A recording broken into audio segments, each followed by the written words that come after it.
This is Earl Nightingale. The purpose of this recording is to tell you about and try to condense one of the most amazing books ever written, Think and Grow Rich by Napoleon Hill.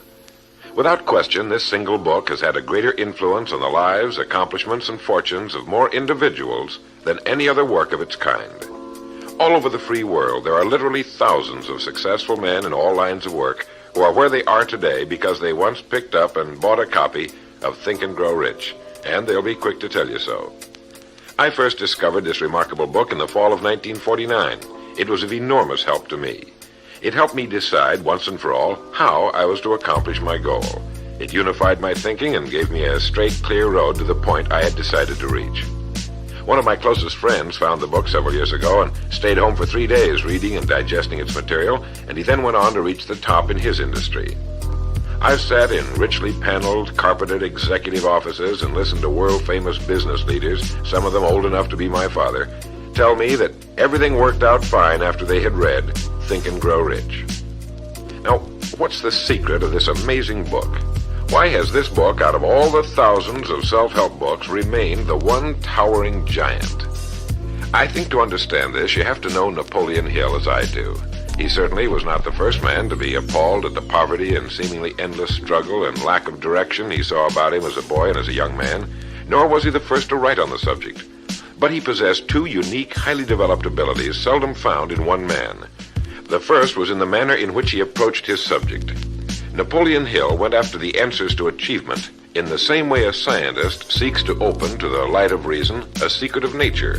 He went after the solution to accomplishment in the same way Thomas Edison discovered the solution to the electric light, relentlessly, indefatigably, implacably, until the truth, which had been there all the time, was revealed to him. His second important ability was the knack or skill of writing about his findings in such a way that it was instantly understood intellectually, but what is perhaps even more important for this particular subject, understood emotionally as well. When the last page of Think and Grow Rich was read, the hand which put the book down on the table was a different hand. The man who then stood and walked out into the world was a changed man. The suffocating, entangling webs of self-imposed frustration and indirection had fallen away, and now the way was clear. The man was now the possessor of the unique, unseen talent for turning dreams into reality, thoughts into things. So-called fate or the idle effects of exterior circumstances were no longer in command. He who had been a passenger was now, suddenly, the captain. To begin, we have to understand the simple truth, the principle or philosophy which lies as the supporting structure of this work. Unless whatever it is you build is based on truth, you will end with the entire structure fallen and scattered about you like the armor of Homer's ancient warriors. It simply cannot stand. It cannot withstand the test of time. The reason Think and Grow Rich has withstood the test of time is because it rests on the broad, clean foundation upon which may also be found every accomplishment of man. The clear, unchallengeable fact that everything begins with an idea. A philosophy based on the fact that riches of every kind begin with the state of mind, that one may start with nothing but thoughts, ideas, and organized plans. Thoughts are things, incredibly powerful things, when mixed with definiteness of purpose, persistence, and a burning desire for their translation into material objects or riches, riches being whatever it is you happen to want. Wise men have been saying this for centuries, and just recently Charles A. Cerami wrote, "The truth is that the human mind is as real an organism as any muscle in the body, but far greater in potential power, and like muscle fiber, it can be strengthened to lead on to unimagined conquests." So this, then, is the truth on which Think and Grow Rich is based. If you know what you want, and if you want it strongly enough to muster the kind of persistence that simply cannot be stopped, you will most certainly achieve it. By controlling your mind, you can control your destiny here on Earth. With this as our foundation, let's talk about Napoleon Hill's famous 13 proven steps to riches as found in his book Think and Grow Rich, remembering, of course, that riches are whatever it is you happen to want. And right here, let me make two important points. The first is that whenever you listen to this record, have a notebook handy and make notes as we go along. The second is that this record was produced for your own personal use, to go with you on your own exciting journey. To play this record for a group will prove to be of only temporary help. Make sure you have your own personal copy to play again and again, particularly at those times when you may feel yourself getting off the track. And now, Napoleon Hill's famous 13 Principles. You will notice that we have separated each principle by banding them on the record. In this way, you're given quick access to any particular principle to which you may wish to return for reference. The first principle, desire. Here is the starting point for all achievement, the first step toward riches. But it's right here that we so often run into a stumbling block. A person will say, I know what I desire, but can I get it? We'll get into this business of doubt later, but once and for all, let's clear up this point. This point of whether or not you can accomplish that which you desire with all your heart. I think it was best expressed by Emerson, who wrote, "There is nothing capricious in nature, and the implanting of a desire indicates that its gratification is in the constitution of the creature that feels it." In other words, you would not have the desire unless you were capable of its achievement. Each of us has a built-in governor, and our desires are modified by our abilities and leanings. Whatever it is that you desire with all your heart, understand once and for all that it can and should be yours. In Think and Grow Rich, Napoleon Hill cites example after example of why your burning desire is nothing more than an accurate picture of what you will one day become. So right here, firmly establish in your mind that which you desire more than anything else. For, as Helvetius put it, by annihilating the desires, you annihilate the mind. Every man without passions has within him no principle of action, nor motive to act. A good way to determine whether or not you really have a burning desire is to examine the way you go after it. If you go after that which you think you desire tentatively, timidly, in an attempt to play it safe, you don't have a burning desire at all. You can't get to second base if you keep one foot on first. But if you're willing to burn your bridges behind you and say once and for all, this is it, this is what I will do, and I will never retreat, I'll never go back, then you have the sort of desire that can only end in success. It takes that kind of resolve to be able to keep picking yourself up after the falls you're bound to take. The only people who don't make mistakes are those who never try anything. The timid feeders in the lagoon who never venture into the broad deep sea beyond. While these principles will work for anything you may want, a more harmonious home life, a more successful career, for our example, let's say your desire happens to be more money, to better care for your family and provide for your future years, to get your share of the prosperity that lies ahead. Napoleon Hill gives us 6 definite, practical steps to follow. 1. Fix in your mind the exact amount of money you desire. It is not sufficient merely to say, I want plenty of money. Be definite as to the amount. There's a psychological reason for definiteness, which will be described in a subsequent principle. Number 2, determine exactly what you intend to give in return for the money you desire. There's no such reality as something for nothing. 3, establish a definite date when you intend to possess the money you desire. And 4, create a definite plan for carrying out your desire and begin at once, whether you're ready or not, to put this plan into action. 5, write out a clear, concise statement of the amount of money you intend to acquire, name the time limit for its acquisition, state what you intend to give in return for the money, and describe clearly the plan through which you intend to accumulate it. 6, read your written statement aloud twice daily, once just before retiring at night and once after arising in the morning. As you read, see and feel and believe yourself already in possession of the money, or whatever your goal happens to be. It's important that you follow these instructions to the letter. Play this part of the record over until you have it down to your satisfaction, for this is by far the most important of the 13 principles, and this chapter of the book ends with these words. Through some strange and powerful principle of mental chemistry, which she has never divulged, nature wraps up in the impulse of strong desire that something which recognizes no such word as impossible and accepts no such reality as failure. The second principle is faith. You never would have even thought of your main desire unless faith were tugging at your mind. And if you find it difficult at times to have faith in yourself, you can be certain that you can have faith in these principles. Napoleon Hill writes, "Faith is a state of mind which may be induced or created by affirmation or repeated instructions to the subconscious mind through the principle of conscious autosuggestion." Conscious autosuggestion simply means a suggestion by yourself to yourself, just as an autobiography is a biography written by the person it's about. By getting a mental image of yourself already having accomplished your main desire over and over again, you will muster the faith you need. Faith is vital to accomplishment. The Emperor Napoleon once said, "All the scholastic scaffolding falls as a ruined edifice before one single word, faith." Pascal said, "Faith affirms many things respecting which the senses are silent, but nothing which they deny. It is superior to their testimony, but never opposed to it." Goethe said, "Epochs of faith are epochs of fruitfulness, but epochs of unbelief, however glittering, are barren of all permanent good." And as Schlegel put it, "In actual life, every great enterprise begins with and takes its first forward step in faith." Have faith that you can accomplish that which you seek, for you would never have decided upon it unless it was meant for you to accomplish. In his chapter on faith, Napoleon Hill gives us a self-confidence formula.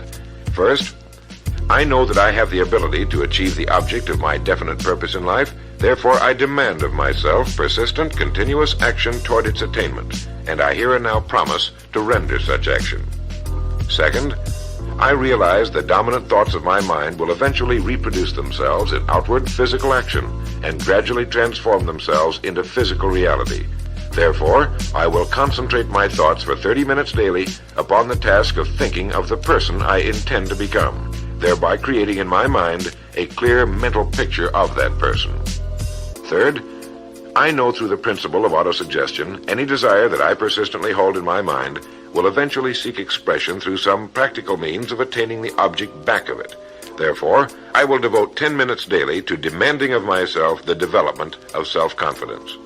Fourth, I have clearly written down a description of my definite chief aim in life, and I will never stop trying until I have developed sufficient self-confidence for its attainment.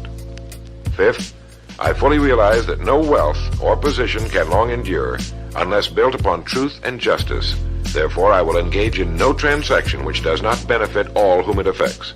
I will succeed by attracting to myself the forces I wish to use and the cooperation of other people. I will induce others to serve me because of my willingness to serve others. I will eliminate hatred, envy, jealousy, selfishness, and cynicism by developing love for all humanity, because I know that a negative attitude toward others can never bring me success. I will cause others to believe in me because I will believe in them and in myself. In rereading Think and Grow Rich so that I could write this condensation for recording, I was forcibly struck all over again by this great chapter on faith, particularly the examples of how some of the world's greatest men have accomplished what appeared to be impossible through faith. The third principle is autosuggestion. Now, we've already touched on this. This chapter of the book tells us how, through repeated suggestion, the subconscious mind can be put to work for us. It is the faculty of being able to concentrate your mind on your burning desire until your subconscious mind accepts it as fact and begins to devise ways of bringing it about. Here is where hunches come from, sudden flashes of thought or inspiration, guidance. The instructions given in connection with the 6 steps in the second chapter will now be summarized and blended with the principles covered by Napoleon Hill's chapter on autosuggestion. First, go into some quiet spot, perhaps in bed at night, close your eyes and repeat aloud, so you may hear your own words, the written statement of the amount of money you intend to accumulate, or a careful reaffirmation of whatever your goal happens to be, the time limit for its accumulation, and a description of the service or merchandise you intend to give in return for the money. As you carry out these instructions, see yourself already in possession of your goal. For example, suppose that you intend to accumulate $50,000 by the 1st of January 5 years from now, that you intend to give personal services in return for the money in the capacity of a salesman. Your written statement of your purpose should be similar to the following. By the 1st day of January, 19, whatever it happens to be, I will have in my possession $50,000, which will come to me in various amounts from time to time during the interim. In return for this money, I will give the most efficient service of which I am capable, rendering the fullest possible quantity and the best possible quality of service in the capacity of salesman of, and here describe the product or service you intend to sell or whatever it is you do for a living. It goes on. I believe that I will have this money in my possession. My faith is so strong that I can now see this money before my eyes. I can touch it with my hands. It is now awaiting transfer to me at the time and in the proportion that I deliver the service I intend to render in return for it. I am awaiting a plan by which to accumulate this money, and I will follow that plan when it is received. Second, repeat this program night and morning until you can see in your imagination the money you intend to accumulate. Third, place a written copy of your statement where you can see it night and morning and read it just before retiring and upon arising until it's been memorized. As you carry out these instructions, you are applying the principle of autosuggestion. The fourth principle is specialized knowledge. It is here that I think Napoleon Hill makes a very important point. Knowledge is power only to the extent that it is organized into a definite plan of action and directed to a definite end.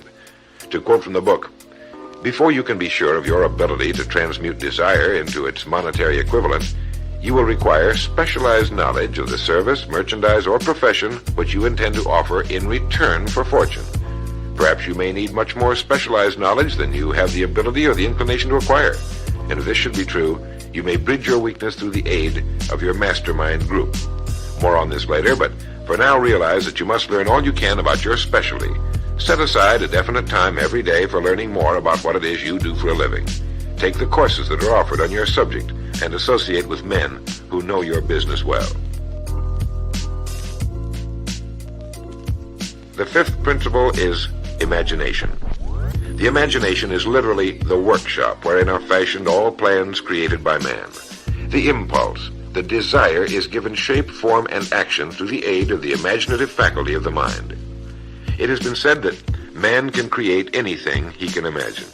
As Napoleon Hill says and teaches, whatever the mind of man can conceive and believe, it can achieve.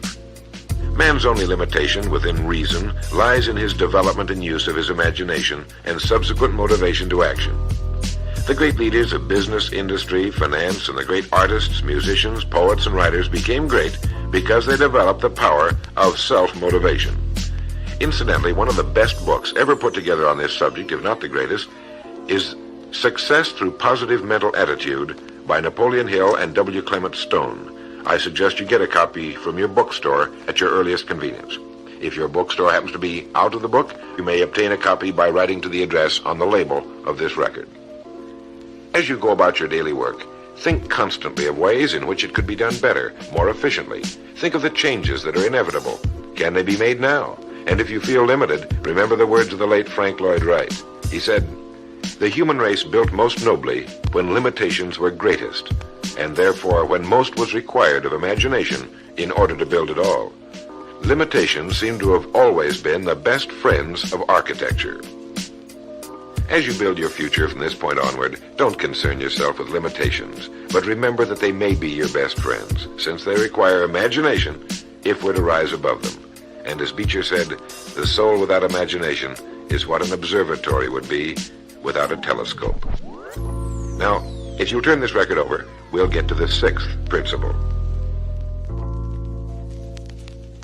The sixth principle is organized planning. You have decided on your desire, your goal. Now let's organize the plan for its accomplishment right on schedule. Let me quote again from Think and Grow Rich. You have learned that everything man creates or acquires begins in the form of desire. The desire is taken on the first lap of its journey from the abstract to the concrete in the workshop of the imagination, where plans for its transition are created and organized. Earlier, you were instructed to take 6 definite practical steps as your first move in translating the desire for whatever you want into its physical equivalent. One of these steps is the formation of a definite practical plan or plans through which this transformation may be made. 1. Ally yourself with one or more persons, a group of as many people as you may need for the creation and carrying out of your plan or plans for the accumulation of the money you've established as your goal. Making use of the mastermind principle. This is important. 2. Before forming your mastermind alliance, decide what advantages and benefits you may offer the individual members of your group in return for their cooperation. No one will work indefinitely without some form of compensation, although this may not always be in the form of money.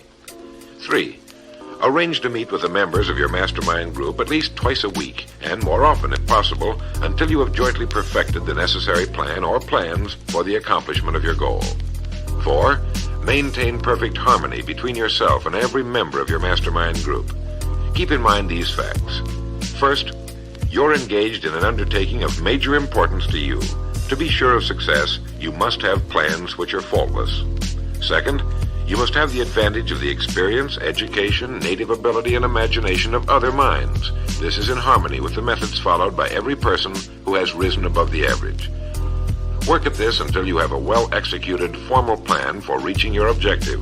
In this way, you're never confused or wondering what you should do next. Every morning you know exactly what you're going to do and why. It is in this chapter of Think and Grow Rich that Napoleon Hill gives us his 11 qualities of leadership. 1. Unwavering courage. 2. Self-control. 3. A keen sense of justice. 4. Definiteness of decision. 5. Definiteness of plans. 6. The habit of doing more than paid for. 7. A pleasing personality. 8. Sympathy and understanding. 9. Mastery of detail. 10. Willingness to assume full responsibility. And 11. Cooperation. The chapter on organized planning is one of the largest and most important in the book. It goes without saying that a man without a plan to follow is like a ship without a course. No place to go, with disaster a probability. The 7th principle, decision. The mastery of procrastination. To quote, accurate analysis of over 25,000 men and women who had experienced failure disclosed the fact that lack of decision was near the head of the list of the 30 major causes of failure. This is no mere statement of a theory, it is a fact. Procrastination, the opposite of decision, is a common enemy which every man must conquer. Analysis of several hundred people who had accumulated fortunes well beyond the $1 million mark disclosed the fact that every one of them had the habit of reaching decisions promptly and of changing these decisions slowly if and when they were changed. People who fail to accumulate money, without exception, have the habit of reaching decisions, if at all, very slowly and of changing these decisions quickly and often. A definite objective makes reaching prompt decisions that much easier. Napoleon Hill gives many examples, one of which is the case of Henry Ford. One of Henry Ford's most outstanding qualities was his habit of reaching decisions quickly and definitely and changing them slowly. This quality was so pronounced in the late Mr. Ford that it earned for him the reputation of being obstinate. It was this quality which prompted Mr. Ford to continue to manufacture his famous Model T, the world's ugliest but for the time most practical car, when all of his advisors and many of the purchasers of the car were urging him to change it. Perhaps he delayed too long in making the change, but the other side of the story is that his firmness of decision yielded a huge fortune before the change in model became necessary, and the company's certainly none the worse for it today. When you make up your mind, stay with it. The majority of people who fail to make the grade are generally easily influenced by the opinions of others, easily swayed. They permit the newspapers and the gossiping neighbors to do their thinking for them. Opinions are the cheapest commodities on earth. Keep your own counsel when you begin to put into practice the principles we're describing here. By reaching your own decisions and following them, take no one into your confidence except the members of your mastermind group, and be very careful in your selection of this group, that you choose only those who will be in complete sympathy and harmony with your purpose. Close friends and relatives, while not meaning to do so, often handicap one through opinions and sometimes through ridicule. Thousands of men and women carry inferiority complexes with them all through life because some well-meaning but ignorant person destroyed their confidence through opinions or ridicule. If a decision is worth anything at all, it's worth sticking to until it's been completely worked. The 8th principle, persistence. Napoleon Hill defines persistence as the power of will. Willpower and desire, when properly combined, make an irresistible pair. Persistence to an individual is what carbon is to steel. In uncounted thousands of cases, persistence has stood as the difference between success and failure. It is this quality more than any other that keeps the majority from great accomplishment. They'll try a thing, but as soon as the going gets tough, they fold. Experience with thousands of people has proved that lack of persistence is a weakness common to the majority of men. It is a weakness which may be overcome by effort. If you're to accomplish the desire you've set for yourself, you must form the habit of persistence. Things will get dark. It will seem as though there's no longer any reason to continue. Everything in you will tell you to give up, to quit trying. And it's right here that the men are separated from the boys. It's right here that if you'll go that extra mile and keep going, that the skies will clear, and you'll begin to see the first signs of the abundance that is to be yours because you had the courage to persist. With persistence will come success. Persistence is a state of mind. Therefore, it can be cultivated. Like all states of mind, persistence is based upon definite causes, among them these. 1. Definiteness of purpose, knowing what you want. 2. Desire. 3. Self-reliance. 4. Definiteness of plans. 5. Accurate knowledge, knowing that your plan is sound. 6. Cooperation. Sympathy, understanding, and harmonious cooperation with others tend to develop persistence. 7. Willpower. 8. Habit. Persistence is the direct result of habit. The 9th principle, power of the mastermind. It is in this section that Napoleon Hill describes the importance of forming a group of individuals sympathetic to your desire. They may be individuals with similar plans. A mastermind group can be made up of 2 or more individuals. No 2 minds ever come together without thereby creating a third invisible, intangible force, which may be likened to a third mind. You may have noticed many times that by discussing something with another individual, you suddenly get good ideas as a result of this association. Ideas you would not have gotten without this association. The same thing happens to the other person. A lot of good ideas have been born in individual minds as a result of having met in committee. Associating with your mastermind group is not meant as a means of letting others do your thinking for you. Far from it. It is to stimulate your own thinking through the association with other minds. No one knows everything. The more sympathetic minds you get together, and by sympathetic I mean working for a common purpose, the more related information is going to be available, and great ideas are a combination of related information. So pick the member or members of your mastermind group with care. Make sure they're people you respect and who are hard-working and conscientious. You'll have a lot of fun, and you'll all reach your goals just that much sooner. The 10th principle could be called enthusiasm. That is, the enthusiasm that comes from the channeling of all bodily drives into positive, worthwhile outlets.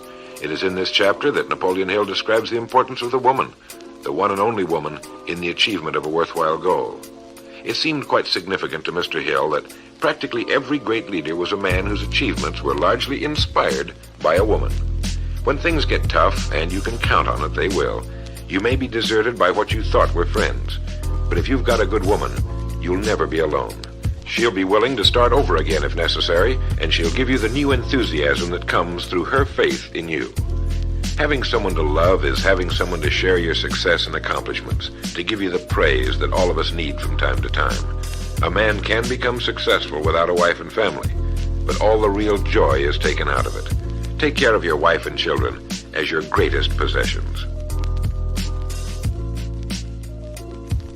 The 11th principle has to do with the subconscious mind.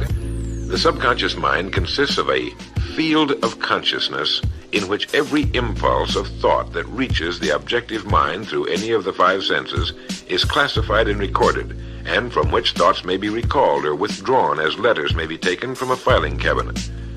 It receives and files sense impressions or thoughts, regardless of their nature. You may voluntarily plant in your subconscious mind any plan, thought, or purpose which you desire to translate into its physical or monetary equivalent. The subconscious acts first on the dominating desires which have been mixed with emotional feeling, such as faith. Your subconscious mind works night and day. Through a method of procedure unknown to man, the subconscious mind draws upon the forces of infinite intelligence for the power with which it voluntarily transmutes one's desires into their physical equivalent, making use always of the most practical media by which this end may be accomplished. You cannot entirely control your subconscious mind, but you can voluntarily hand over to it any plan, desire, or purpose which you wish transformed into concrete form. No one knows very much about what we call the subconscious or unconscious mind. We do know that it is incalculably powerful and can solve our problems if we go about using it the right way. And the best way is to hold in your conscious mind as often as possible a clear picture of yourself already having accomplished your goal. You know what you want, define it clearly, and then project it on the motion picture screen of your mind. Hold it. See yourself doing the things and having the things you'll have when your objective will have been reached. Do this as often as possible as you go about your daily work, and particularly at night, just before you go to sleep, and the first thing upon arising. As you do this, your subconscious will begin to lead you in the most logical ways toward your objective. Don't fight it. Follow your sudden hunches, the ideas that come into your mind, knowing that it's your subconscious trying to get through to your conscious mind. If you'll keep at this, you'll be amazed and delighted by the wonderful ideas that just seem to come from nowhere. In the next principle, we'll talk some more about this sixth sense that seems to control the lives of the great men and women. But it comes from a systematic triggering of the subconscious mind. The lives of the great men and women, which seem miraculous to the average person, are nothing more than the fulfillment of their burning desires through the power of their subconscious minds. Time means nothing to your subconscious. A man could work steadily at his job for 40 years and not accomplish as much as is possible in 3 or 4 years through the proper working of this principle. Your subconscious mind cannot remain idle. If you fail to plant desires in your subconscious mind, it will feed upon the thoughts which reach it as a result of your neglect. Remember that you're living daily in the midst of all manner of thought impulses which are reaching your subconscious mind without your knowledge. Some of these impulses are negative, some are positive. You are now engaged in trying to help shut off the flow of negative impulses and to aid in voluntarily influencing your subconscious mind through positive impulses of desire. When you achieve this, you will possess the key which unlocks the door to your subconscious mind.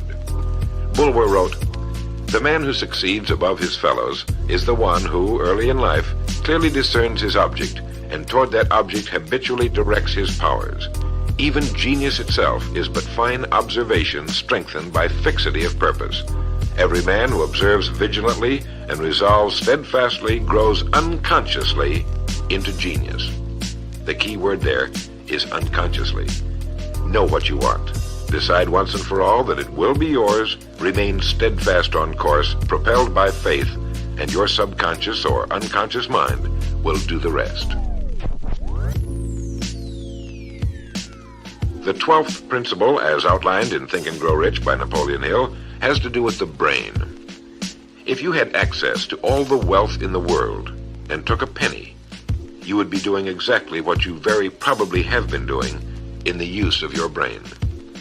Nothing in the world is more pitiful than the misunderstanding by the average person of the power of his brain and the minds to which it is connected, the conscious and the subconscious.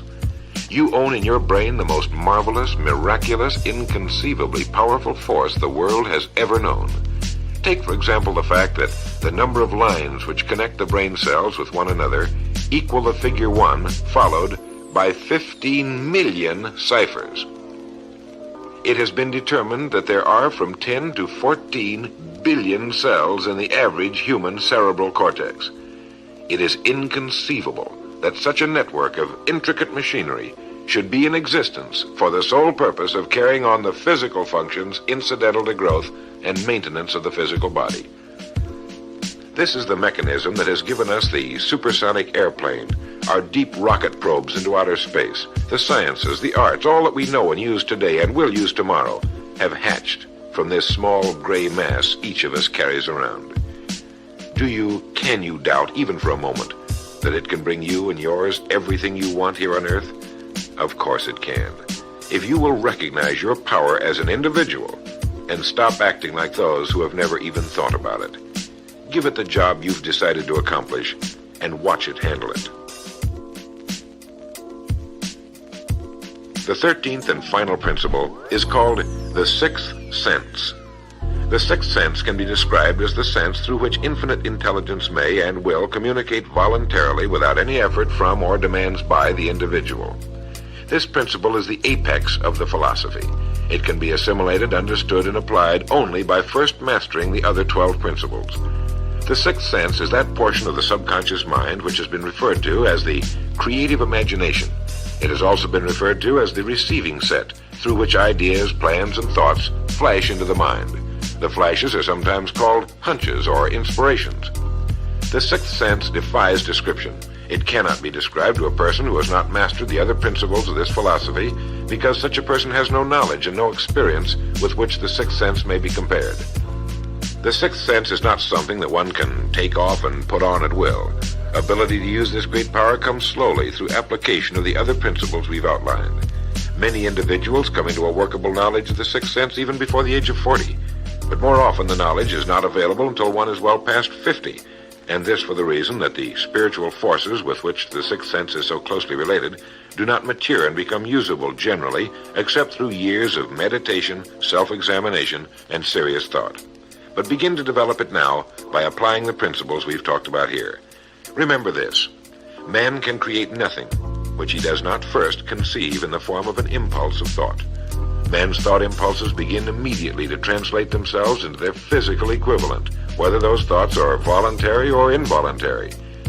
Keep fear out of your mind by concentrating on the mental picture of your goal, your greatest desire. Now, I want to mention that Think and Grow Rich as a book carries more endorsements by great men who knew of its truth than any other book of its kind ever written. I'll touch on only a few. All of these great men actually endorsed Napoleon Hill's principles. Former President of the United States William Howard Taft, F.W. Woolworth wrote that he had built his great chain of stores by applying many of these principles.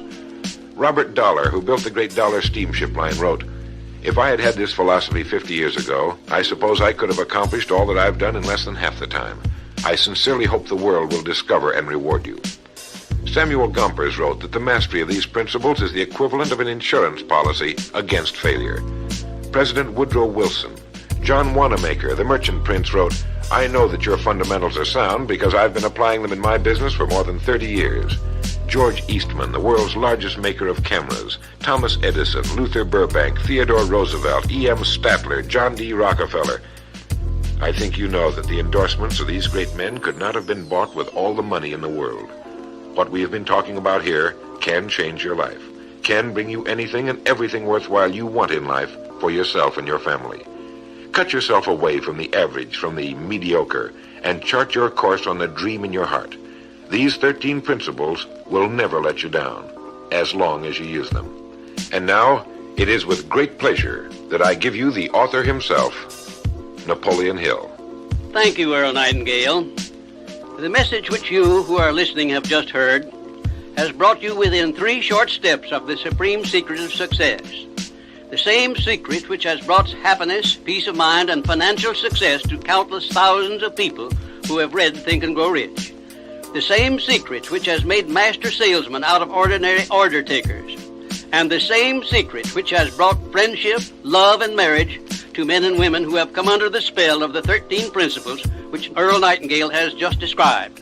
You desire the better things of life, or you wouldn't be listening to this record. Come with me then, and I will help you chart your course so you may acquire whatever it is that you desire most in life by following these instructions. 1. Condition your own subconscious mind to work for you while you sleep as well as when you are awake. You can do this by playing this record to yourself every night just before you retire.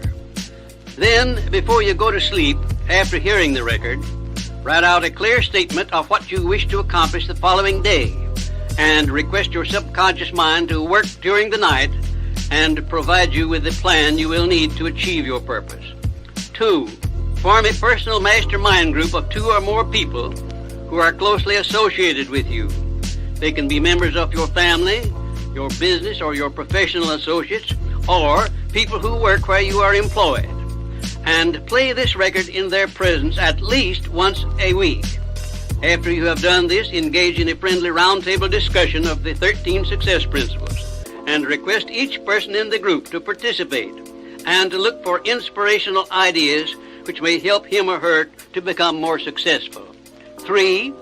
Beginning now, follow the habit of rendering more service and better service than that which is expected of you, and do it in a pleasing, positive mental attitude. This will make friends for you, it will increase the value of your services, and it will attract opportunities by which you may get from life whatever it is that you most desire.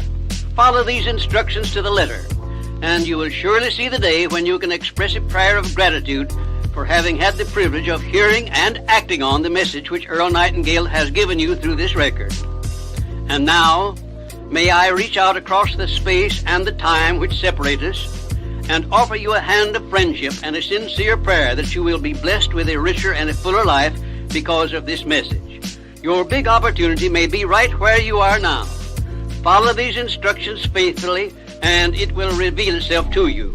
This is Napoleon Hill saying, don't search for opportunity in the distance, but recognize it and embrace it right where you are. Why would the farmer put the plow in the ground in the spring if he couldn't see the vision of the harvest when the summer is finished? Is it possible to see the finished harvest? And the answer is yes. We do that simply by faith. Key phrase, faith is the ability to see things that don't yet exist. And that's how things exist. How did this hotel get here? Someone saw it while the property was vacant. You say, well, is it possible to see this hotel when it isn't here? And the answer is yes, of course. If somebody cannot see it when it is not here, then it will never be here. So it's possible to see things that don't yet exist. Interesting. When should you start building this hotel? This is a good question for your philosophical musings. When should we start building the house? When should we start? And here's the answer. As soon as it's finished. You wouldn't start building the house until you had it finished. If you just started laying bricks and somebody came around and said, what are you doing? I said, I'm just laying bricks. And said, what are you building? And you said, I have no idea. See, they'll take you away to a safe place. So have you got that now? It's possible to finish something before you start. In fact, it would be a bit foolish to start until you had it finished. So human beings have this remarkable ability to finish something and then start it. We've heard the old expression, don't count your chickens until they're hatched. Say, no, we have the ability to count our chickens long before they're hatched. Because we know, we have faith, we believe. We use the law of averages. There's bound to be at least so many. Out of every dozen, out of every 100, out of every 50. So it's possible to see the end and then begin. Start looking into the future of what you would like to accomplish, where you would like to go, the person you would like to be, and see if you can't get a better picture of the finished objective. See yourself there. See yourself in possession of. I was in business with Bob Cummings, the old movie star, for a while.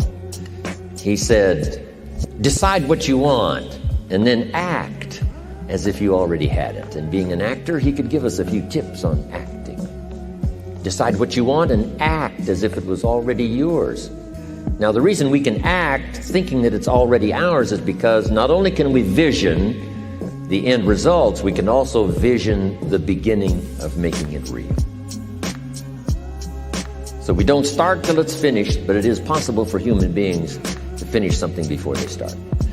Human beings are the only life on earth that has this incredible capacity to change the course of your life.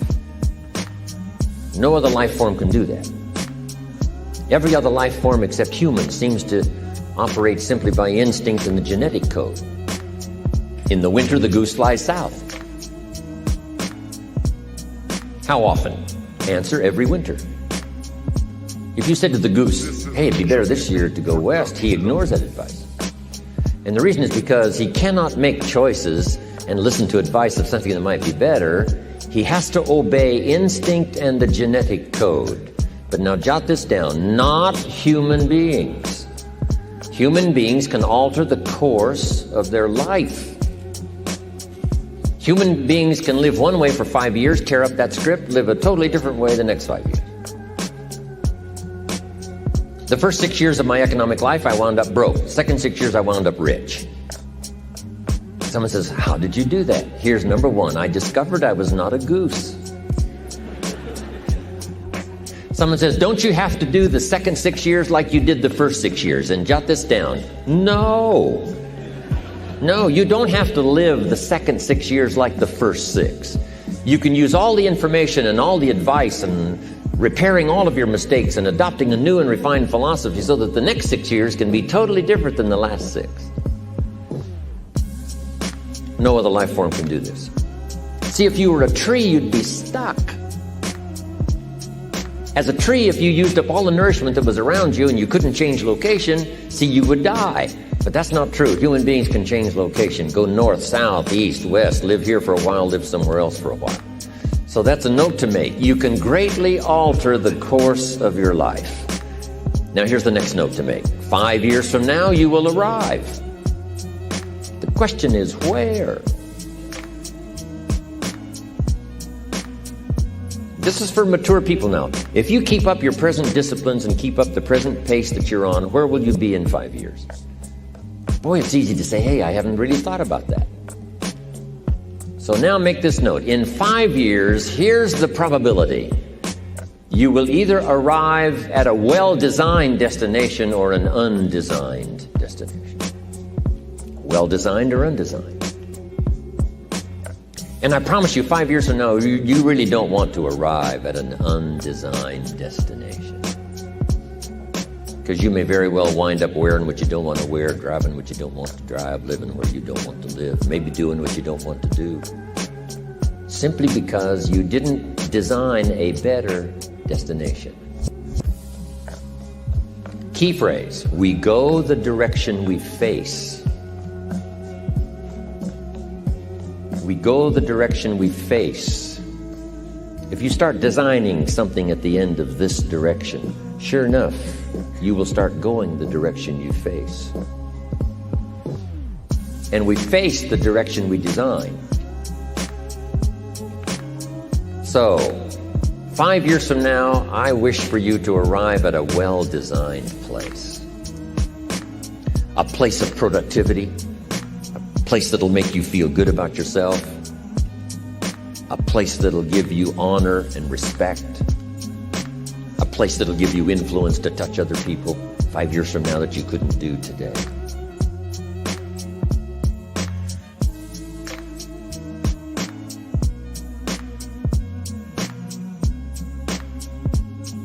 Where will you be in 5 years?